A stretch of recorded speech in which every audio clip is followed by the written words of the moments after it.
Anthony, bonsoir. Bonsoir. Alors que les États-Unis soufflent régulièrement le chaud et le froid sur l'OTAN, des internautes profitent de ce flou pour diffuser de fausses informations, vidéo à l'appui. Oui, exemple avec cette publication et cette déclaration. La dissolution de l'OTAN est une chose décidée, est une affaire décidée. Cette affirmation, donc sans ambiguïté, qui a été faite par cette publication datée du 18 mai, celle d'un internaute allemand proche du parti d'extrême droite AfD, qui attribue à Marco Rubio, le secrétaire d'État américain, ses propos, les 100 000 soldats américains qui coûtent 60 milliards de dollars par an à l'Europe, ainsi que l'absence d'aide dans le détroit d'Ormuz justifie le retour de nos soldats au pays. Le secrétaire d'État américain qui n'aurait donc ni plus ni moins acté le retrait des soldats américains, retrait complet des soldats américains actuellement stationnés en Europe. C'est ce que nous dit aussi cet autre internaute. Et des publications comme celle-ci, il y en a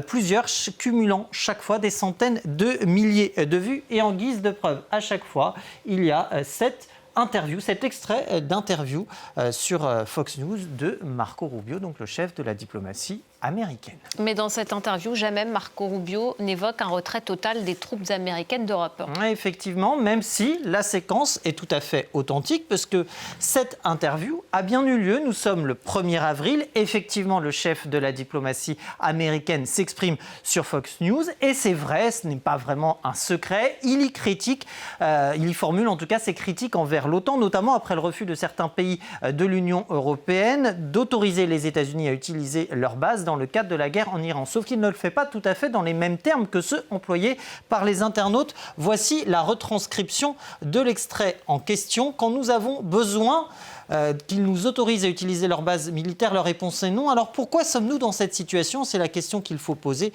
et de poursuivre que face à l'argent que coûte le déploiement de ces troupes américaines, eh bien qu'après la guerre en Iran, il serait peut-être temps de réexaminer cette relation, réexaminer la valeur de l'OTAN et de cette alliance pour le pays. Une différence notable donc qui se démarque des conclusions volontairement hâtives faites par les publications. Mais il faut le dire, c'est vrai que la Maison-Blanche multiplie ces derniers temps les déclarations contradictoires. Il est difficile en effet de savoir sur quel pied dansent les États-Unis. Oui, début avril, effectivement, Donald Trump a annoncé ceci, qu'il était prêt, qu'il envisageait sérieusement à ce que les États-Unis se retirent complètement de l'Alliance Atlantique, reprochant donc à ses alliés de ne pas l'avoir suffisamment soutenu lors de cette opération américaine en Iran, d'avoir même tourné le dos aux États-Unis. C'est ce qu'il a dit lorsqu'il recevait à la Maison-Blanche Mark Rutte, le secrétaire général de l'OTAN. Le Wall Street Journal affirmera par la suite qu'un déplacement des troupes vers des pays jugés plus coopératifs était même à l'étude.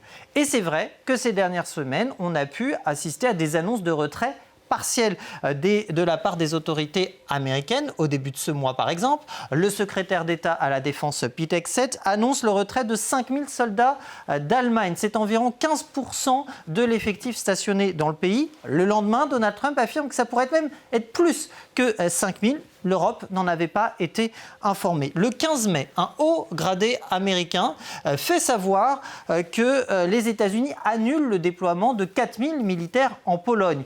Quelques temps après, l'annonce est atténuée, quelques jours plus tard donc, par le secrétaire d'État, le vice-président, J.D. Vance. Le déploiement, dit-il, est retardé, pas annulé. Ces 4000 militaires pourraient aller ailleurs, mais on ne sait pas où. Retard qui s'expliquerait selon le Pentagone par le fait qu'il y a une réduction du nombre de brigades de combat stationnées en Europe et qui passe de 4 à 3. Une rotation a priori retardée donc, et un Donald Trump qui va prendre ses alliés européens de court la semaine dernière parce qu'il annonce par surprise sur Truth Social l'envoi de troupes supplémentaires en Pologne. 5 000 hommes, en dépit donc de ces menaces de désengagement. 5 000 hommes, sans savoir si c'est lié au déploiement des 4 000 hommes que j'évoquais. Temporaire, permanent, là encore, on n'en sait pas plus. Quoi qu'il en soit, le motif avancé par le président des États-Unis et celui-ci, ce sont ces bonnes relations avec son homologue nationaliste Karol Nawrocki, le président polonais donc.